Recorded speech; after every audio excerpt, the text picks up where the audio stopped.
ఈనాటి మహాధర్నాకు నాయకత్వం వహించినటువంటి శ్రీ వైఎస్ జగన్మోహన్ రెడ్డి గారు, వేదిక మీద ఉన్నటువంటి పెద్దలు, మరి ముఖ్యంగా ఎంతో ఆందోళనగా ఆవేదనగా మరి ఈ యొక్క ధర్నా కార్యక్రమాన్ని చేసినటువంటి కడప జిల్లా నలుమూల నుంచి వచ్చేసినటువంటి రైతు సోదరులు సోదరులందరికీ నా హృదయపూర్వక నమస్కారాలు తెలియజేస్తున్నా.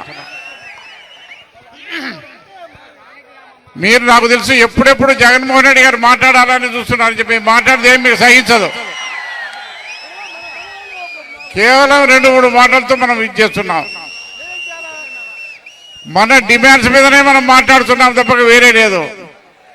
నేను ఒక్కటే మనం చేస్తున్నా, ఈ జిల్లాలో ఉన్నటువంటి దాదాపు 1,00,000 ఎకరాల కేసుగిరాలకు నీరు కావాలా వద్దా? మరి తెలుగుదేశం పార్టీ నాయకులకు ఈ పరిస్థితి పట్టిందా లేదా? మరి తెలుగుదేశం నాయకులు ఏమైనా ప్రయత్నం చేశారా దీని విషయమై? పోనీ నీరు ఇస్తామని ఏమైనా ప్రకటన చేస్తున్నారా? మరి మేము కలెక్టర్ గారిని కలిసాం, అధికారికంగా మీరు ఇవ్వండి స్టేట్మెంట్. మరి ఈ ఖరీఫ్కు నీరు ఇస్తామని చెప్పేసి ఎన్నోసార్లు విజ్ఞప్తి చేసుకున్నాం. ప్రిన్సిపల్ సెక్రటరీ దగ్గరికి వెళ్ళాం, చీఫ్ సెక్రటరీ గారి దగ్గరికి వెళ్ళాం, అయినా కానీ ఫలితం లేదు. ఈనాడు శ్రీశైలంలో 150 టీఎంసీలు ఉండి కూడా కేసీకి నీరు ఇవ్వలేదంటే కదా మరి చంద్రబాబు నాయుడు గారు ఎంత కుచితబుద్ధితో ఈ కడప జిల్లా మీద సౌత్ ప్రేమలు చేస్తున్నాడో దీన్ని బట్టి అర్థమవుతా ఉంది. మరి అదే రకంగా ఇంకోటి మనం చేస్తున్నా, ఈనాడు బ్రహ్మంసాగర్ కు 10-12 టీఎంసీ నీరు కావాలా వద్దా?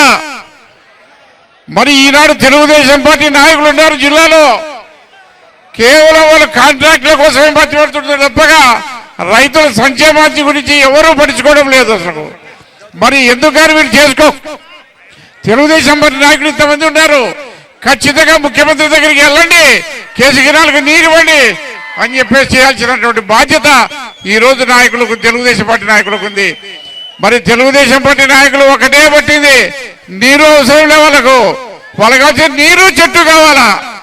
నీరు చెట్టు దిగినా ఈ పొద్దు తెలుగుదమ్ములంతా కడుపులు నింపుకొని బాగా ఉన్నారు ఈరోజు.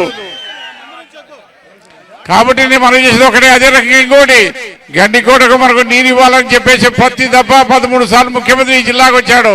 ప్రతి దఫా చెప్పింది ఏంటంటే గండికోటకు నీళ్లు ఇస్తా అంటున్నాడు, బ్రహ్మంసాగర్కి నీరు ఇస్తా అంటున్నాడు. కానీ ఒట్టి మాటలు చెప్తున్నాడు తప్ప ఎలాంటి అవకాశం లేకుండా చేస్తున్నాడు. దయచేసి ఈ ధర్నాకు వచ్చే ప్రతి ఒక్కరికి నా ధన్యవాదాలు తెలియజేస్తున్నా.